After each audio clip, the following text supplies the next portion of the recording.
bilang presidente, natatakot sila. Ngayon lalo silang matakot sa atin dahil andito na tayo sa EDSA. Magmarcha tayo upang paalisin ang bangag na presidente Bongbong Marcos. Marcos alis! Marcos alis! Marcos alis! Marcos alis! Marcos alis! Yung mga interview na wala siyang alam, pinapalabas. Yung interview na anong gawin natin, pinapalabas pa nila. Yung interview na kasalanan ng hangin, kasalanan ng kundi, kaya nga may bagyo. Ano pa? Wala na tayong mahanap na ebidensya sa pagkabaliw ng presidente. Klaro na. If we have a president which is insane, which has a mental and physical illness, kung wala na tayong asahan sa isang presidente na hindi na makapag-discharge sa kanyang function, sa kanyang duties and responsibilities, it is incumbent upon us to bring him down. Ilagay natin siya sa paway kasi huwag na lang sa Hawaii. Paalisin natin ang presidente at ipalit natin ang matino na vice-presidente bilang presidente ng Pilipinas, Inday Sara Duterte! Duterte!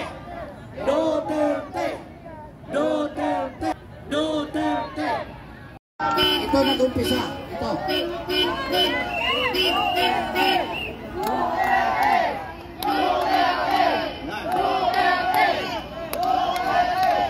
Ngayon, tawagin natin ang isang kabataan na magsasalita, leader ng kabataan, magsasalita ng kanyang damdamin dahil inisip niya ano ba daw ang kinabukasan ng kabataan kung patuloy ang kasakiman ng administrasyong bangag ito na walang kinikilala kung anong mabuti para sa taong bayan.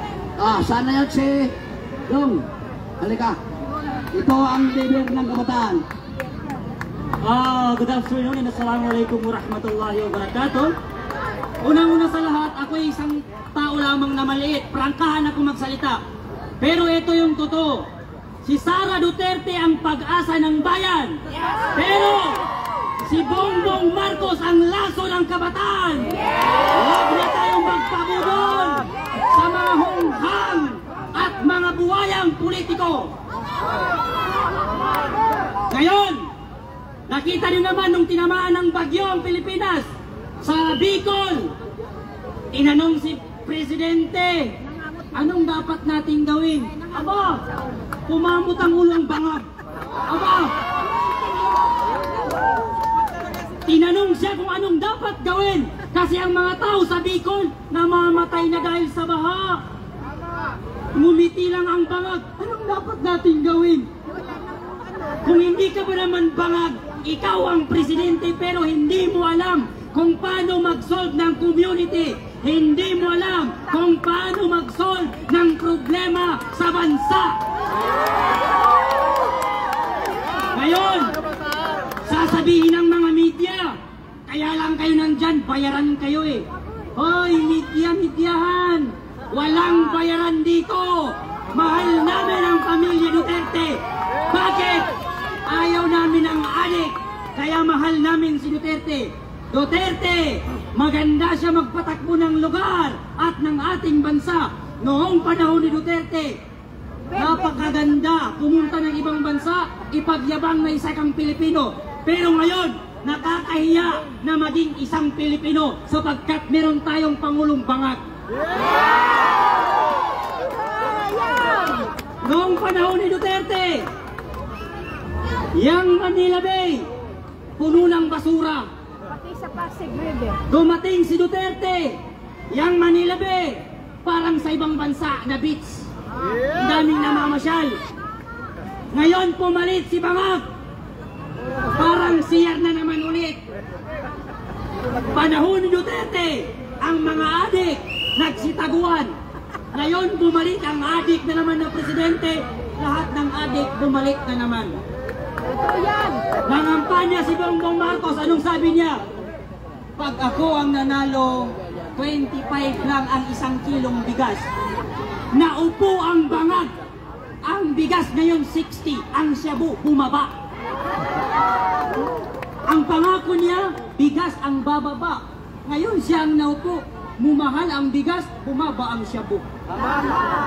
Grabe naman yan. Ngayon, tignan nyo naman ang mga binoto nating Senado na mga alagad ni Presidente Marcos Bangag Jr. Kung makaimbestiga sila kay Sara Duterte, nung humihingi si Sara Duterte ng pondo, abay si Ira Ontiveros, yung si Risa Ontiveros, kung makaimbestiga, akala mo naman anghel. Ikaw ang tanungin namin ni Risa Ontiveros, yung kinurakot mo, yung ninakaw mo, na 90 billion sa PhilHealth, Oh yes. saan mo pinunta? Binom siya. Tapos kung makaimbestiga ka, akala mo malinis ka? Isa kang crocodile na malaki. Tapos yang si Tambaluslos naman, Martin Romualdez na parang elepante. Yang laki ng tiyan mo, bawasan mo bago ka magpresidente. Wala nang uupo sa inyo. Kaya lang kayo naupo sa Senado at sa Presidente dahil sa kay Sara Duterte. Kung hindi lang kayo dumikit kay Sara Duterte, kahit kagawad hindi nyo makuha. Tama. Oo, wala kayong makukuha. Wala kayong utang na loob. Yang tatay ni Marcos na si Ferdinand Marcos, ilang presidente ang dumaan, namatay ang tatay mo, hindi nila nailibing kasi ayaw ng taong bayan. Dumating si Duterte sa pagkapangulo, ipinalibing ang tatay mong bangag ka. Ngayon, ikaw ay dumikit kay Sara Duterte, nanalo ka dahil sa kawalang hiyan mo at wala kang utang na loob. Nung naupo ka, tinraidor mo ang pamilya Duterte. Ngayon, lahat ng anti-Duterte, alam nyo na ang meaning yan. Ibig sabihin, adik yan. Pag ang tao galit sa kay Duterte, adik yan. Pag ang Senado galit kay Duterte, adik yan. Pag ang mga congressman sa representative ng House Committee galit kay Duterte, adik din yan. Kaya lahat ng galit kay Duterte, ayaw kay Duterte, matik na yan, adik yan lahat, pati ang kanilang Pangulo. Diba? Kaya ito ang sigawan namin. Lahat kaming nandirito, galing sa iba't ibang panig sulok ng Pilipinas. Isa lamang ang sigaw namin, Marcos Demonyo! Kung mag-resign ka na, huwag kang magpa-under sa asawa mong parang zombie kung maglakad. Huwag ka rin magpa-handle dyan sa pinsa ng asawa mong parang baboy na si Romualdez. Huwag kang magpa-handle dyan sa asawa mong zombie kung maglakad. Kaya ikaw naman, pag in-interview ka, Bongbong Marcos, yung bunganga mo, ayusin mo. Kasi napaghahalatang kang adik. Kasi pag in-interview ka, ngayon, ipapapatay niyo pa ang aming mahal na Vice Presidente? Nagkakamali kayo dyan. Kahit ialis niyo pa ang mga bodyguard, ang sundalo ng Moro ay handang mag-bodyguard at sumuporta sa kay Duterte at sa anak niya. Kaming mga Muslim, handa kaming magpakamatay para sa pamilya ni Duterte. Dahil dyan, mag-resign na kayong lahat dahil wala kaming mapapala sa inyo. Puro kayo bangag, puro kayo adik, puro kayo bobo. Bobo, malaking bobo, hindi small. Big bobo. Okay. Resign na Marcos! Resign! Bobo! Bangag!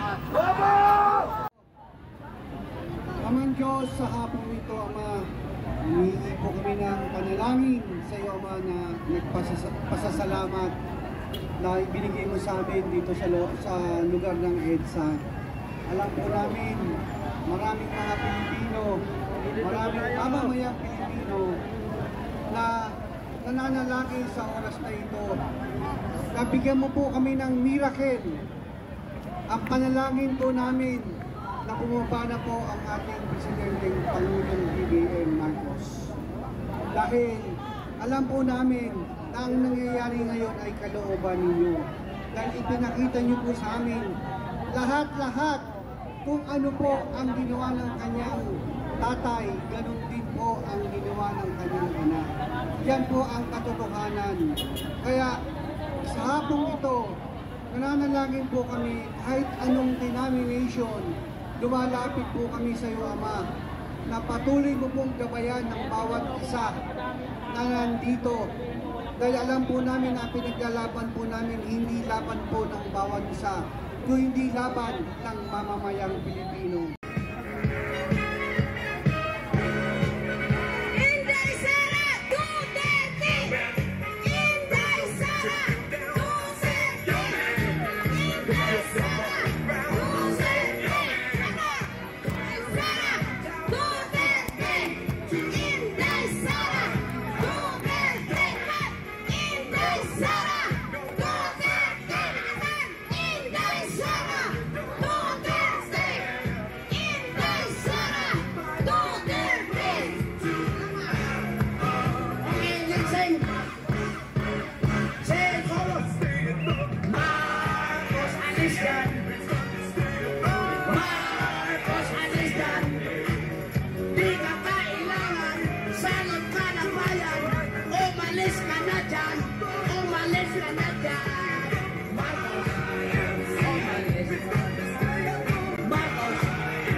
Bigyan natin.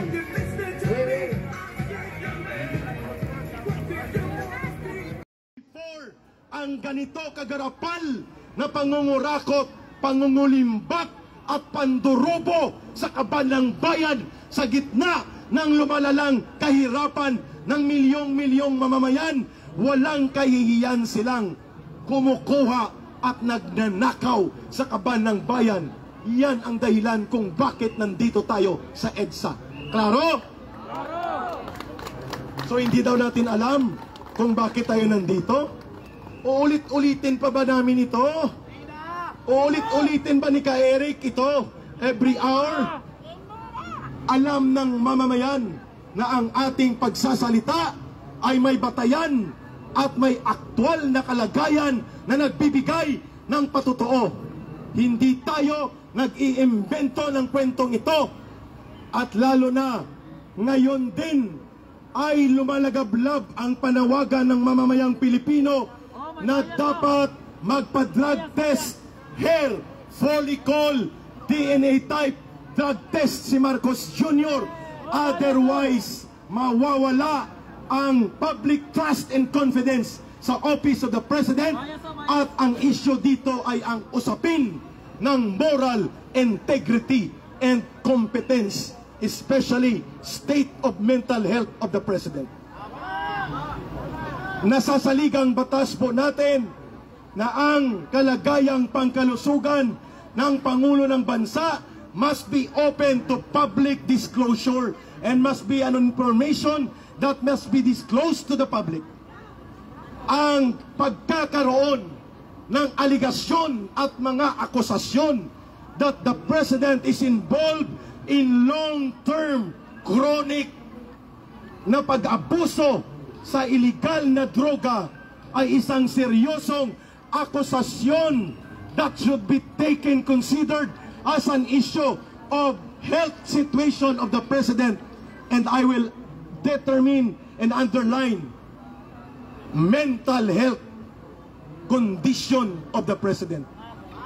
Ang mental health condition ni Marcos ay under question dahil sa mga aligasyon at akusasyon ni Pangulong Duterte, ni Cathy Binag, and many more, ni Senator Nicky Cositing, and many more, and even si Senator Amy Marcos, kung sana naririnig niya at upang isalba niyang bansang ito, lumabas na siya at kumpirmahin niya na ang kanyang kapatid ay nabubulid sa pagkalulong sa iligal na droga, at nababahala tayo sapagkat nasa kamay ng isang walang sigurado na may mental state at may capability to make sound mental decisions ang Pangulo ng bansa. Klaro tayo dyan. Kwentas klaros. Hindi niya mawawala ang ganitong mga pagtingin ng sambayanang Pilipino hanggat walang nagaganap na publicly disclosed, open, hair follicle drug test na DNA type upang mawala ang lahat ng mga agam-agam na tayo ay pinamumunuan ng mga adik o ng isang adik na presidente.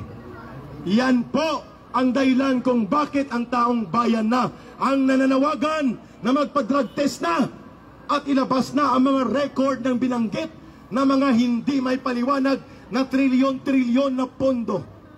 Kung hindi po ninyo na itatanong, ayaw ko na po sanang bumalik sa ganitong buhay na nagrarally. 1989 po ako na-recruit ng CPP, NPA, NDF sa Universidad sa Iloilo bilang student leader at campus writer. And for the last 21 years, ang buhay ko ay rebelde laban sa gobyerno. Naging bahagi po ako ng National Operations Command ng NPA mula 2003 hanggang 2011. Pero mula 1989 hanggang 2011, ako po ay bahagi ng buong movement ng CPP, NPA, NDF. Kaya kilala ko ang mga kasama ko. Isa dyan ay ang convicted criminal na si Franz Castro. Ang kanyang underground group ay ang National Teachers Bureau ng CPP, NPA, NDF na ang gawain ay mag-infiltrate sa public school sector teachers and employees. Si Franz Castro hindi lamang convicted criminal sa child abuse, siya mismo ay aktibong tagapag-alaga at tagapagtanggol ng terorismo ng New People's Army. At yan po ay walang pakundangan at pag-aalangan. Dinideklara ni Ka Eric na ang 3 party list na kinakandili at iniheli-heli at pinupunduan ni Martin Romualdez ay mga komunistang terorista na nag-infiltrate sa gobyerno natin. Tatahimik ba ang Armed Forces of the Philippines dito? I already executed a judicial affidavit several times declaring kung sino si Franz Castro, sino itong mga party list na ito, at hawak po ito ng National Task Force to End Local Communist Armed Conflict sa time ni former President Rodrigo Duterte. Bakit tahimik ang Armed Forces of the Philippines? Bakit tahimik ang National Intelligence Coordinating Agency or NICA? Bakit tahimik ang Philippine National Police? Bakit ayaw nilang ideklara na ang sinasabi ni Ka Eric at ng libo-libo pang mga kadre at rebelde ay totoo na ang CPP, NPA, NDF ay nag-i-infiltrate sa ating gobyerno? Yan ang dahilan kung bakit tayo nandito. Gusto ba ninyo na ang mga mamamatay tao nang-aambush ng pulis at sundalo, nanununog ng mga heavy equipment, nangungutong sa Globe, sa Smart, sa mga negosyante at politiko, mga ekstorsyonista, terorista, nagre-recruit ng kabataan para gawing NPA, ay maging kasama sa gobyerno ni Marcos at Romualdez? Gusto ninyo yon? Makinig kayo, Armed Forces of the Philippines. Makinig kayo, Philippine National Police. Ano ulit? Gusto ba natin na ang CPP, NPA, NDF na ginagamit ni Marcos at ni Romualdez para atakihin at gawing attack dogs ni Martin Romualdez at ni Marcos laban sa ating mga leaders sa gobyerno like the Vice President Sara Duterte? Papayagan natin na sila ang mamamayagpag? That is the reason why we are here at EDSA. Sa mga police, sa mga military, ina-ambush po nila. Tanungin nyo, habang nanonood kayo ngayon dito, ipatawag nila ako doon at huwag nila akong basta ikulong at sasabihin ko harap-harapan kung ano ang trabaho ni Franz Castro, ni Raul Manuel at ni Arlene Brosa sa loob ng CPP, NPA, NDF. Basta huwag magtapang-tapangan si Congressman Acop at huwag niyang busalan ang katotohanan. Ilang beses na napatina si NPA Caldero, Boy Contempt, Paduano, sinipa yan ng NPA. Ang unang Sparrow operation yan, dating NPA yan, si Carpali, luwalhati ang koda niya. Ang pangalan niyan si Stephen Paduano. Nag-RPA-ABB yan, sinipa yan ng NPA dahil naging bodyguard ng mga sendero sa Negros. Ang unang Sparrow operation niya, ako na magbubulgar sa inyo. Yan ay sinabi mismo sa akin ng mga kasama niya na naging kasama ko sa NPA. I think that was early 1980s. Bibirahin nila ang pulis sa Paglaom Sports Complex sa Bacolod. Siya ang main hitman ng NPA nung NPA pa siya.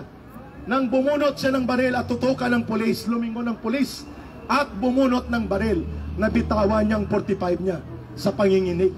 Nervyoso kung wala ang backup niya na NPA unit na bumira sa pulis at pumatay. Patay na yan si Boy Contempt. Kaya huwag kang magtapang-tapangan, kilala ka namin. Bodyguard yan dati ni Danding Kuangco sa Negros. Sila Danding Kuangco ang nagbuo ng Abang Lingkod party list na yan. I should know a lot about them. Kaya ito ngayon, sino ang nag-ari-arian? Itong mga bulok na elemento ng lipunan. Ano ang masasabi dito ng Armed Forces of the Philippines? Hindi humingi ng tawad ang bugok na yan na si Paduano. Hindi yan humingi ng tawad sa mga pinatay nilang pulis at sundalo. They never attacked or fought the NPA. Sino ang kanilang kinakalaban? Kasama ang mga komunistang terorista ng barkada na nila. Ang mga nagtatanggol ng ating demokrasya at kapayapaan, ang nagtataguyod ng mabuting pamamahala. Sila Inday Sara Duterte, sina Digong ang kanilang inaatake, sila Pastor Kibuloy, kami sa SMNI, ako. Alam nyo ba na habang nagsasalita ko dito, ay pwede akong patayin nila. Samantalang ang criminal convicted na si Franz Castro at communist infiltrator sa Kongreso, may bodyguard na isang squad ng pulis. My goodness! Totoo ba ito, General Marbel? Tanungin nyo, si Ka Eric kung may bodyguard. Humula nang lumantad ako, wala akong bodyguard. Anytime ako po ay pwedeng birahin at patayin ng mga dati kong kasamang CPP, NPA, NDF. Pero bakit ako naninindigan at naglalantad at naghahayag ng mga ganito? Dahil dapat kailangang malaman ito ng mamamayan. Kayo, walang ibang papatay sa akin, pangunahin ang CPP, NPA, NDF. Pero ako ba ay pinoprotektahan ng gobyernong aking ipinagtatanggol laban sa mga komunistang terorista? Hindi! Ako po ay walang bodyguard. Ako po ay naglalakad, nagtatricycle, nag-MRT. Kaya pawis na pawis ako kasi malayo pala ang Ortigas Station ng MRT papunta rito. So hindi totoo na ang pagbabalik namin pagkatapos ni Digong ay naging maayos. Hindi! Kapag nagsalita ka ngayon, tatanggalan ka ng support allowances, bubusalan ka, at itatrato kang kalaban ng administrasyon at karamihan sa kanila, mga dati pa naming kasama na nagbuo ng National Task Force to End Local Communist Armed Conflict. Nasaan ang inyong paninindigan? Kami na ngayon ang kalaban. Samantalang ang kalaban na aming nilalabanan na totoong kalaban ng mamamayan at ng gobyerno ay ngayon na mamayagpag at walang nakikita o naririnig na pagtindig o pagpuna o pagsita sa Armed Forces of the Philippines at sa Philippine National Police na namamayagpag sa loob ng gobyerno ang mga komunistang teroristang ito. Bakit? Si Sara Duterte ba ang problema natin? Si Rodrigo Duterte ba ang problema natin? Ang problema natin, bulok at walang kakayanan ang pamumuno ni Marcos. Yan ang totoo kung bakit tayo nagkalekse-lekse.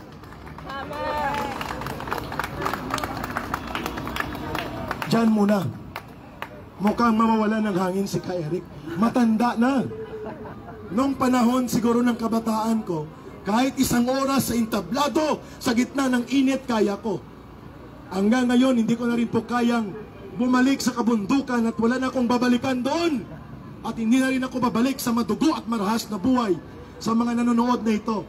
nagsisiwalat ako ng katotohanan sapagkat kapag ang taong bayan ay may kaalaman at namumulat, they will understand who the real enemies are. Tama? Kapag mulat ang taong bayan, makikilala nila kung sino ang totoong kalaban at sino ang dapat kakampi ng ating bayan at ng ating mga mamamayan.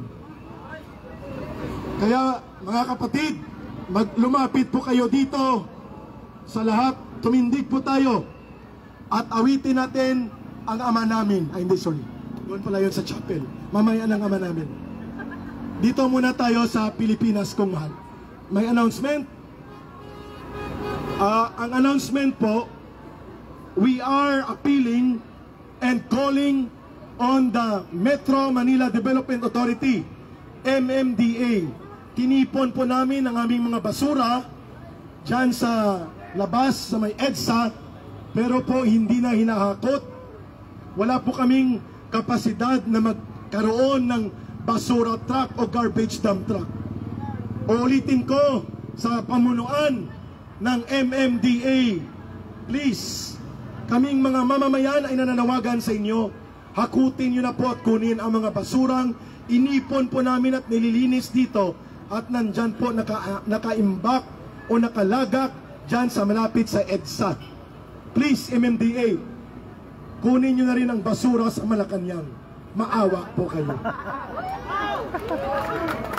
Sabay-sabay tayo, Brother Oliver. Mga kababayan, tumayo po tayo para sa ating community singing. Pilipinas kong mahal, and then ang bayan ko na shortened or abridged version. Sige. Ang bayan ko'y sabayan nyo ko. Brother Oliver. Pilipinas kong mahal, ang puso ko at buhay man sa iyo'y ibibigay, tungkulin kong gagampanan, na lagi kang paglingkuran, ang laya mo'y babantayan, Pilipinas kong hirang. One more time. Ang bayan ko'y tanging ikaw, Pilipinas kong mahal, ang puso ko at buhay man sa iyo'y ibibigay, tungkulin kong gagampanan, na lagi kang paglingkuran, ang laya mo'y babantayan, Pilipinas kong hirang. One more time sa bayan ko with chorus start, and then doon na lang sa dulo kasi hindi ko memoryado ang buong line. Start tayo. Kay sarap mabuhay sa sariling bayan, kung walang alipin at may kalayaan. Ang bayang sinisiil, bukas ay babangon din. Ang silangay pupula sa timyas ng paglaya, ibon mang may layang lumipad, kulungin mo at umiiyak. Bayan pa kayang sakdal dilag, ang dimag nasang makaalpas.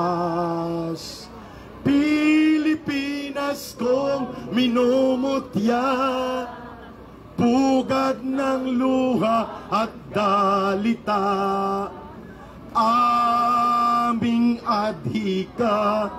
Makita kang sakdal, laya, aming adhika. Makita kang sakdan, laya. Sabayan niyo si Eric.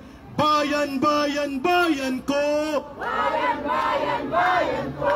Di patapos ang laban mo. Di patapos ang laban mo. Gobyerno manloloko ni Marcos. Gobyerno manloloko ni Marcos. Labanan mo, itakwil mo. Labanan mo, itakwil mo. Mas masigla. Bayan, bayan, bayan ko. Bayan, bayan, bayan ko.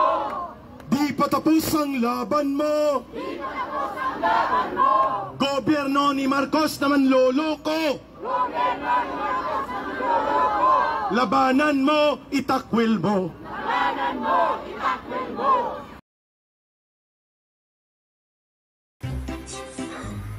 Yeah, well, we just follow our regular procedure. We take down the power when it is not safe. Hindi marunong maging presidente. It's really the flooding that we're going to have to deal with. So, anong gagawin natin?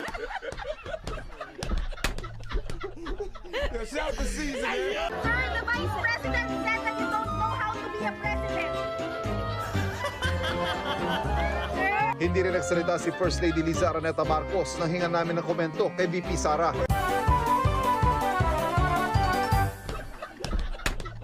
Ipagdasal natin ang Pilipinas. In the name